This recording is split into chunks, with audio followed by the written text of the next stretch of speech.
We're live. Brian, wake up.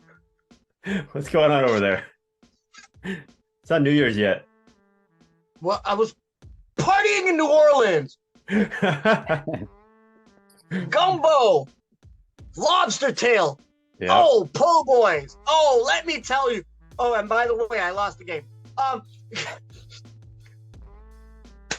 Anyway, guys, good afternoon, good morning, good evening, ladies and gentlemen, wherever you are, whatever time it is for you right now. Just know that you are locked in onto the point with Skip and the King. You guys know what to do. Go down there. Find us everywhere. On Twitter, on Facebook, on Instagram, on Apple, on Amazon, Spotify, and YouTube, which is hopefully where you're watching us. Go down there, click subscribe, click like, leave comments, leave like. We love it. And we love you guys. We're doing this for you. And we know that you guys enjoy our fantastic guests that enjoy us and enjoy you with your positive comments. Some people might be negative out there. I know we've seen it. We've heard it. But today, we have my man, Charlie. You can find him on his blog, Hoop Obsessed. Okay? Charlie, how are you doing today, my friend? Good. How are you? Thank you so much for having me today. And welcome to the show. Now you are to the Point family. So, welcome. Thank Skip, you. Very excited to be here. Skip, what up, man? how's it going? I just got a little roofing going on, so I'm muted over here, but carry on. Roofing? Wait. Bill Cosby? No. Roofing. Okay, cool. I got you. I heard you. Okay. So guys, let's get into this. We need to get into this. So as of this recording, for the last two games, the Raptors have finally got back some of their main pieces for the starting lineup. Skip, you and I have spoken about this before with our last couple episodes about the structure of the Toronto Raptors and how maybe some of the bench players and maybe some of the role players can go with the main pieces out. But now that most of the main pieces are back, except for Precious Achiuwa, which I'm waiting for, we've seen the Raptors have been 1-1, right? We've seen Pascal come back to be Pascal, right? We've seen the ups and downs of Freddie. We've seen the ups and downs with Scottie. We've seen some ups and downs from certain players. So, but it isn't really like clicking so far. They're 1-1 since this happened. So the biggest question that a lot of people are out there thinking is, and Charlie, I'll start with you, is if you were the coach of the Toronto Raptors, what would be your optimal starting five to put out on the floor based on what we've seen so far with the starting five? Because we've seen a lot of flaws. We've seen a lot of changeover in the starting five as well. But go ahead, Charlie. Yeah, there's been a lot of change over the last couple seasons. It's not a new thing for the Raptors. Lots and lots of changeovers, mainly because there's been lots of injuries and they've got hit with the injury bug. But I think the best starting lineup that Nick Nurse should send out there consists of Fred VanVleet, OG Anunoby, Scottie Barnes, Pascal Siakam, and Chris Boucher. I think with this starting lineup, when a quick substitution for Boucher for either Thaddeus Young, or Christian Coloco, depending on the matchup, if you're playing maybe an Embiid or a Jokic, or if you're playing the Pistons, for example, with Isaiah Stewart with more of a physical center, a quick sub out for Boucher to get more of a physical, bigger presence could be a good thing. But we've seen Boucher play really, really well with the starters. I think Gary is destined to be the ultimate sixth man. I feel like he has that archetype. He has that mold. So I think Fred, OG, Scottie, Pascal, and Chris Boucher should be the five Nick Nurse rolls with. Plus, when we get Achua back, he's going to be a great boost off the bench. Really? You said it that quick? Can I? Okay, well, since you got time, why? So I know. Why? I know there's been a big Gary debate. Should Gary start? Should Gary come off the bench? I know there's been Tyler Hero started his career off the bench. Jordan Poole started his career off the bench. Those are two guys he gets compared to quite commonly. And Gary, he has that mold where he's going to be a lethal microwave scorer off the bench. He's a great off-ball mover, just like Fred. And pairing him with guys like Thad, like Christian, when Achua gets back, guys that have shown screening promise. Obviously, that has been in the league forever, so he hasn't shown promise. He's shown that he can consistently be a good screener. Gary coming off those screens, those backdoor cuts from good screeners, it seems like a recipe for success. And even, I know this maybe isn't quite a common talking point, but if the Raptors do end up deciding to look at a Gary trade, by the way, guys, go check out our last video. Go on. Yeah, so if the Raptors do decide to go down that route to seek a trade for Gary, him coming off the bench averaging 20 plus points, that boosts his value. That could increase a Raptors return, whatever they decide to look for. And I think Gary really does need to fulfill that six-man destiny. Wow, that's an interesting starting five. Interesting. I know Boucher is quite common to come off the bench. A lot of people don't have him starting. He is the anchor of the bench. He is, but we've seen him play absolutely phenomenal with the starters. He's been with them for a couple of years now. He knows how they play. They know how he plays, and it's a match made in heaven. I would disagree with you, but I'll get into that after. You guys want to look as fresh as me? I'm going to take a timeout right here, Skip. Woo! Go to WeDoLaundry.ca. Punch in the promo code to the point. They come to your door, wash, pick up your clothes, wash, fold, bring it right back for you, unscathed, beautiful looking. I understand that winter is upon us, and a lot of people don't want to get out to their laundromat. A lot of people don't like. I know I hate the cold as well, even though I'm born and raised here in the city of Toronto. But like, I get it. It's a great service. You guys should go check it out. Remember, again, promo code to the point, 5% off. Skip, thank you very much, Charlie.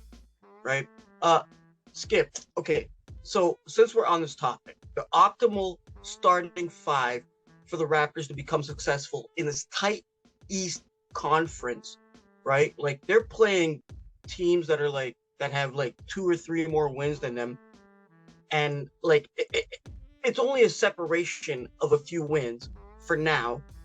All right, what would you see the Raptors, Nick Nurse, what they might have to do to get to that next level, to get and pick a starting five for them to get there? Please, can you educate us, Skip? Yeah, I'm going to go a little roundabout here, but I'm going to get there. Don't worry. So I think what are we, England? The question of the starting five comes back to kind of, you got to take it back a step and look at the concept of positionless basketball versus traditional positions. So obviously, positionless basketball, it's a great concept in theory when it comes to rebounding, defense, all these other things. But there is some issues in terms of, like, on the offensive side of the ball, there is some real benefit to having clear role definition and guys know what they're supposed to do, what they're not supposed to do. I'm clearly talking about Scottie Barnes here, but we're going to get there in a second. So I think basically the 3 guys I have penciled in to my starting lineup in absolute permanent marker, Sharpie. These guys are starting no matter, as long as they're healthy, these guys are starting. That's Fred VanVleet, that's OG Anunoby, that's Pascal Siakam. Those 3 are unquestionable starters. Now, if you look at the player profile of kind of what you're looking at there, traditionally you'd be looking at a point guard and 2 strong, power forwards, small forwards. So in a traditional context, you would kind of want to surround those guys with a traditional center and a traditional shooting guard. Or you can argue VanVleet's the shoulder of the 2. You have a point guard. Again, this is where Scottie comes into the conversation. So I'm looking at that, and I'm sitting here, and I'm like, okay, who fills those roles specifically on the Raptors? And I think of archetypes. The archetypal center would be Christian Koloko. The archetypal shooting guard would be Gary Trent Jr. So don't steal my thunder. That's one way you could look at it. Now the question is, where does Scottie Barnes fit into this whole thing? Because you look at Scottie's numbers, as much as people are belly aching over his sophomore slump, like the numbers are still okay. They're not necessarily like bench worthy. This is more about figuring out role definition and what we're going to do with him. So if you're going to plug, say you take Gary Trent and Koloko as your sample starters, if you're going to plug Scottie into one person's role on that team, are you going to put him into Christian Koloko's role as a very traditional center where he's just setting screens and rebounding? Or are you going to try to do what we were trying to do earlier in the season and try to make him the quote unquote point guard with VanVleet playing the 2, and then maybe you keep the more traditional center in the lineup with him. So that's one concept that could work. So I think there's a few other things I'm going to get into in a minute, but obviously you can hear these guys going upstairs. So I'll leave it there, and I'll say I think probably the one that makes the most sense is just the traditional starting lineup that they've had, which is Scottie and Trent, along with those 3. But if you're going to be doing that, you have to sit down with Scottie and say, this is your role. You're the 5-man in this particular lineup. Now, when it comes to bench lineups, when it comes to other contexts, that can change up.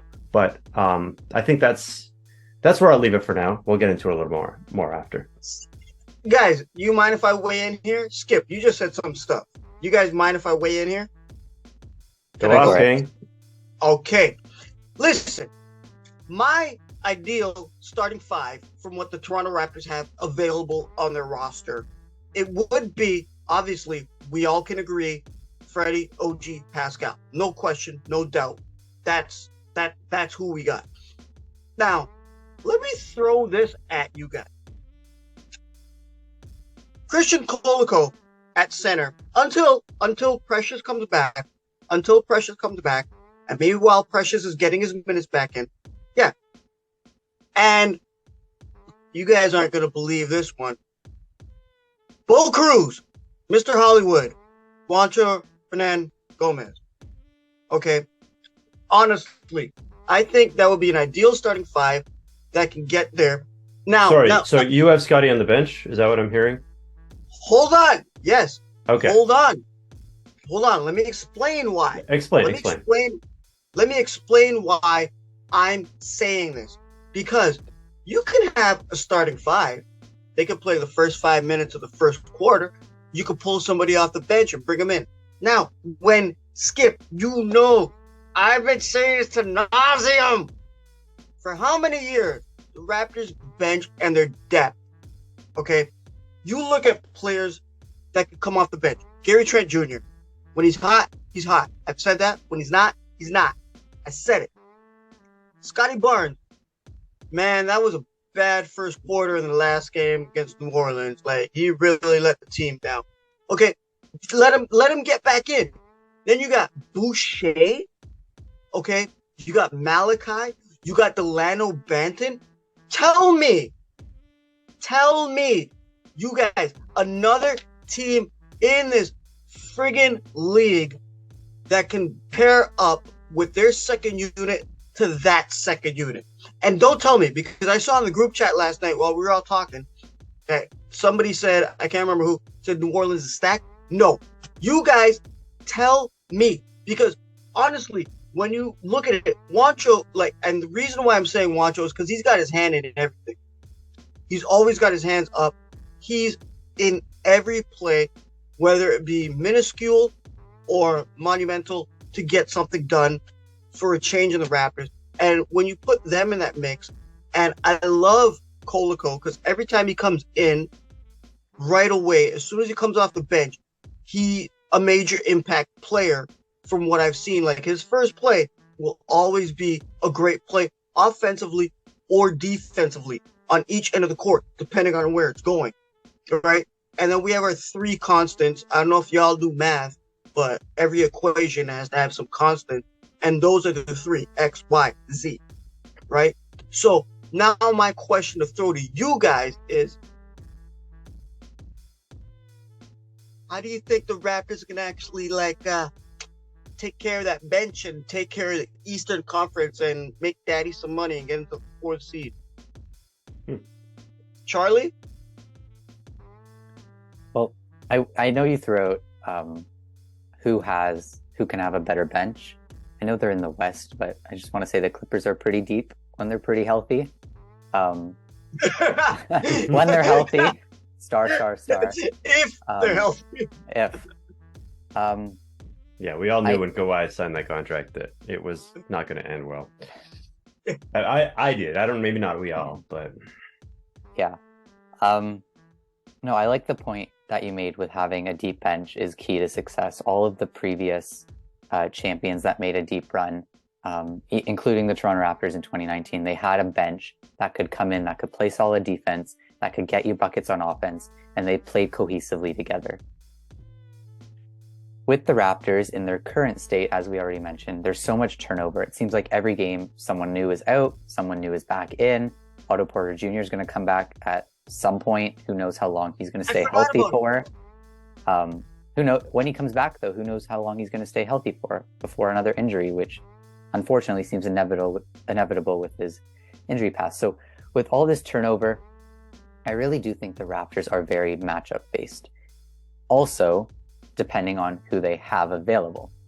If in the East, we already know the Sixers, they have Embiid, the Bucks, they have Giannis and Lopez. Those are two powerhouses right there. The Celtics can be pretty big at times when they have Williams healthy, Horford's there, Tatum can be a big presence, Grant Williams. As of today, he just signed a new 2-year deal for $30 million. Right. But I think the Raptors are very matchup based. If they're playing a bigger opponent, I can see instances where they do decide to start Koloko, and that's absolutely valid. He's a big presence. Obviously, going up against Joel Embiid, for example, it's only going to help his development, right? Keeping him back from those minutes and not letting him live those experiences firsthand, that's not going to help him develop to become the player we want him to be. So I think the Raptors are very matchup based. I think if we're not playing, for example, Philly or Milwaukee or Boston, I think a lineup of like Fred, Gary, OG, Siakam, and Scottie could be a good lineup. We've seen that. That's probably their most used lineup. But the Raptors, I will say, are very matchup based, but it also is a big factor with who's healthy, because we know health is a big factor for the Raptors. I think there is actually a pretty good argument for Brian's lineup. I'm not 100% sure I put Juancho in there, but something kind of like that, where you have these guys coming off the bench. Because I was kind of diving into some of the matchup data, and it's really interesting sort of looking at who plays well with whom. So one thing I really noticed is that Thad plays really well with OG and Freddie together, as that is kind of a three-man unit. And I sat there for a long time trying to figure out how to get Thad into the starting lineup.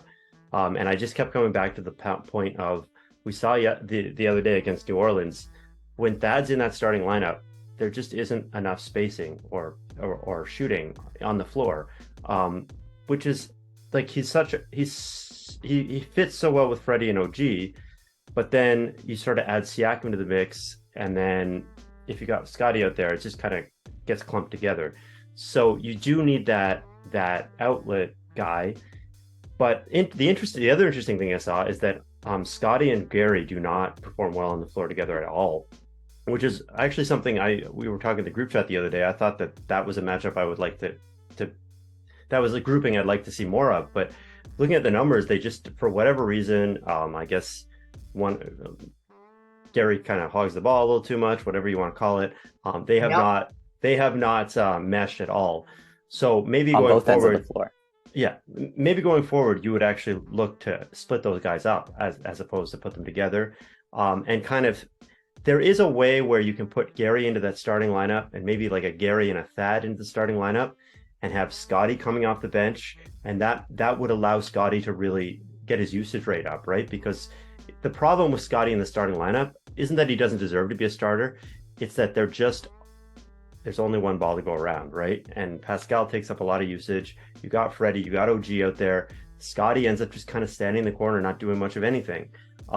If you bring him off the bench in this sort of playmate, like elite, like backup point guard role, so to speak, and ask him to do things, ask him to create, ask him to just score, whatever you want to call it, against, keep in mind, against weaker units as well, if he's coming off the bench. There's some argument. And then Scottie actually pairs pretty well with Koloko, which is sort of that leans into that point where he needs that screener, right? So I think there's a really good argument for that. I just think it's going to be a tough sell to sit a guy down who's just down. I mean, you look at his numbers, like his raw numbers aren't down crazily to the point where it's an easy sell to get him to come off the bench. It's like the rate stats are not good. The per 36 are not great. The eye test is not great. But it's still, it's still going to sort of stick in his craw if you just sort of sit him down and put him on the bench. But if they can sell that to him, if they can take him aside and say, this is your role, we believe in you, this you can become great in this role, then I think there's a way that works. The one thing I'd be concerned about a starting lineup with, say, Thad and Hernan Gomez, or Thad and Trent, is the thing you were just talking about. You go up against an Embiid, you're toast. You go up against like a Zion Williamson and a JV, you're toast. So you do need that big body out there at some point. But yeah, and that's where maybe the matchups would come in.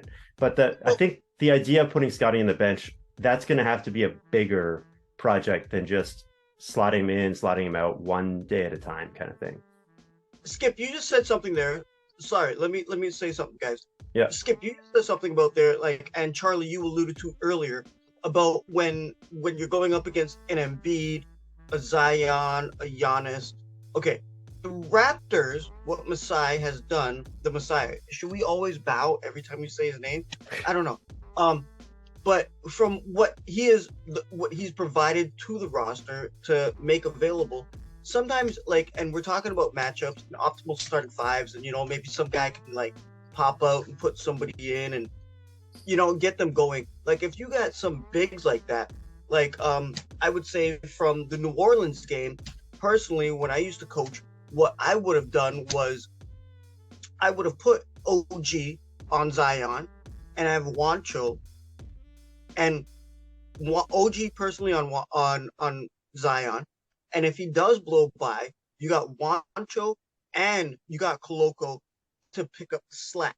So maybe for the big, the Raps have that. And not to mention, the Raps do have big. There's Kem Birch, there's Thad Young. They still got a bunch of guys. Banton's got to reach like crazy. You know what I mean?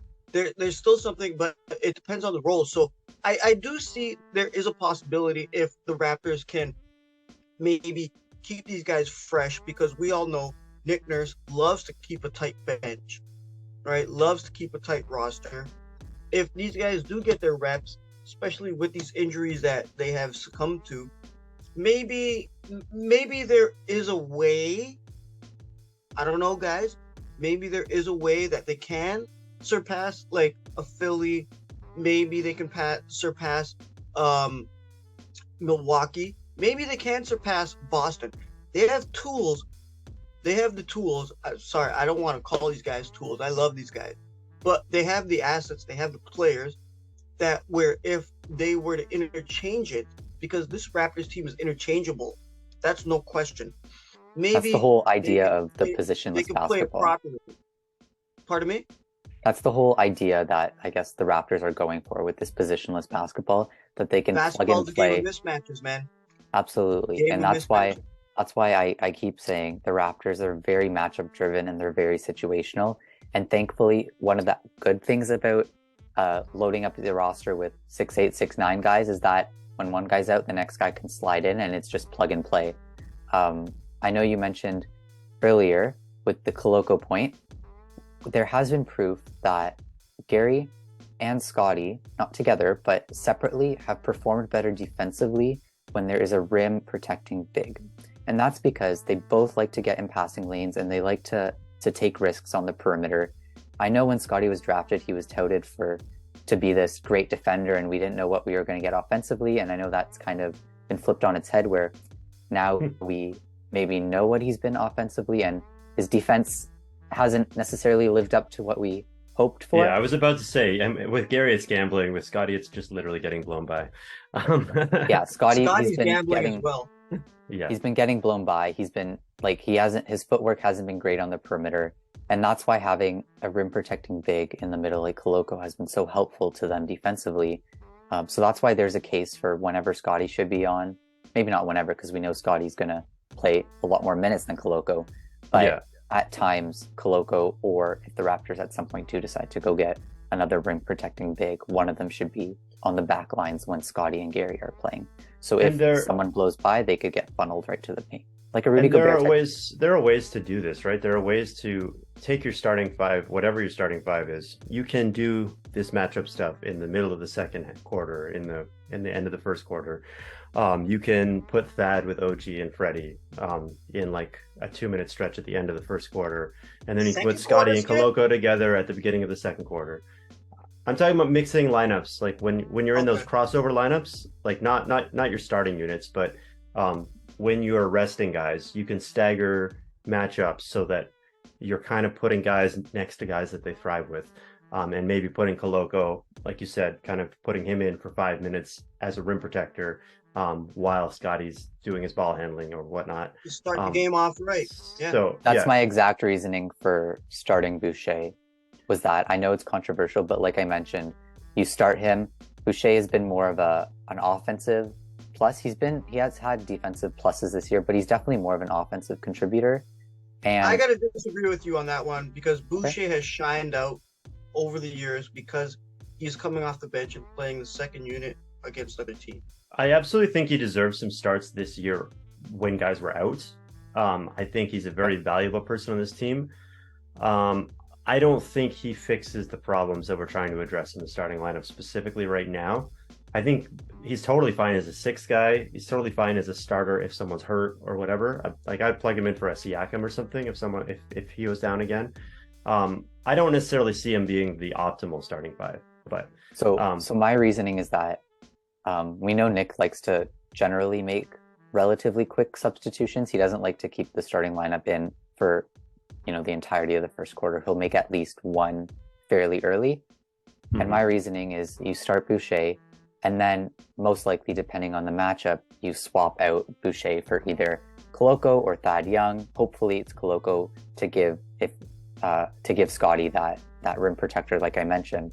And then, like I said, Boucher gives you that offensive start. We know when the Raptors start out offensively on fire, it's generally a good thing. So I think Boucher helps them offensively, get out to a good offensive start, sub him out for Koloko or Achua when he's healthy, or Thad, depending on the situation, and then go from there. Okay. Gary can come off the bench with whoever nurse decides not to sub in for Boucher, and that's a pretty good second unit. Okay, Charlie, we're gonna have to talk about this offline. I know it's not popular. We are running. No, I think Boucher in the starting lineup is totally feasible. We're talking about optimal five right now, and I think the problems that we're trying to fix are shooting and defensive back line and shot creation, things like that. He's not helping with those things specifically. He's absolutely hugely valuable off the bench, and there are moments when he should be closing games. There are moments when he should maybe be getting spot starts here and there. With the three guys that we already mentioned, I'm not totally sold that he's the answer. Okay, so let me ask you. You said ask us a question before we head out. We're pressed for time right now. Okay, if you're trying to solve the defensive issues, who would be the starting center? Koloko. Okay, if you're trying to solve just the offensive issues, who would be the starting center? Would you just slide Siakam to the five? Thad, maybe? Okay, if you're trying to get a balance of both, doesn't Boucher fit that mold? Like King said, he's been quite impressive defensively, and offensively, we know what he can give. Yes, but I would want Boucher to anchor that bench. That's why I would disagree with you, because I want him to keep the points up and to keep the game going while we're playing Yes, I'm saying it, ladies and gentlemen, they're shitty guys. Okay. They like Boucher as a garbage man. I Let want me put him it that to way. destroy them. And he's been on fire. He's been pretty good doing that. And that's been his role for the last couple of years, ever since the championship season. So I would love to keep him there because, honestly, I want to give one finger to Drake about that Lou Williams song. I think Boucher is way better. Okay. Yeah, that's the other thing. I think they might be leaving him on the bench, on the off chance he goes off and gets 6th man of the year. But that's not a good enough reason to not start him if he's deserving it. Well, and we know he plays great with the starters. If he earns it, I get your point, Charlie. If he earns it, yeah, give it to him. But do you have somebody to anchor that bench at that point? Now that's the question that we got to think of. And I'm going to leave that out there. Let's not answer it today. I'm going to leave that out there for you fans, because since we are pressed for time, we got to get out of here. Skip, you got any last things to say? Come on, man. I'm sure I have lots, but yeah, I'll let Charlie go first because I don't have anything jumping out at me. Charlie, you have any last final thoughts? Yeah, just want to say it's been quite an interesting couple years for the Raptors. It's going to be a great year moving forward. I feel it. I think we all feel it. This team's special. Fan base is amazing. I want to say thank you to you guys for having me on. It's been a pleasure. Anytime. You're part of the family now. Thank you. It's been amazing, and hope to do this again. Awesome. All right. Yeah. Skip? Come on. I'm going to close this out. Yeah, I want to go back to Thad. I want to get back to Thad in the starting lineup, but I can't get there. So there shouldn't be no way Thad starts unless. By the way, Skip is you just look at the lineup data, and he thrives with the starters, and I think it has something to do with it's spot minutes, and it's that whole concept of the more low usage guy thriving next to the more high usage guys, and maybe spacing out your high usage guys, and then surrounding them with lower usage guys. I think that's sort of why Thad is working in those lineups, and that's something I might have to look into a little further. But I'm not gonna be able to get into that. Let's save that conversation for us post New Year, because right now everybody's trying to pay rent and trying to figure out Christmas gifts.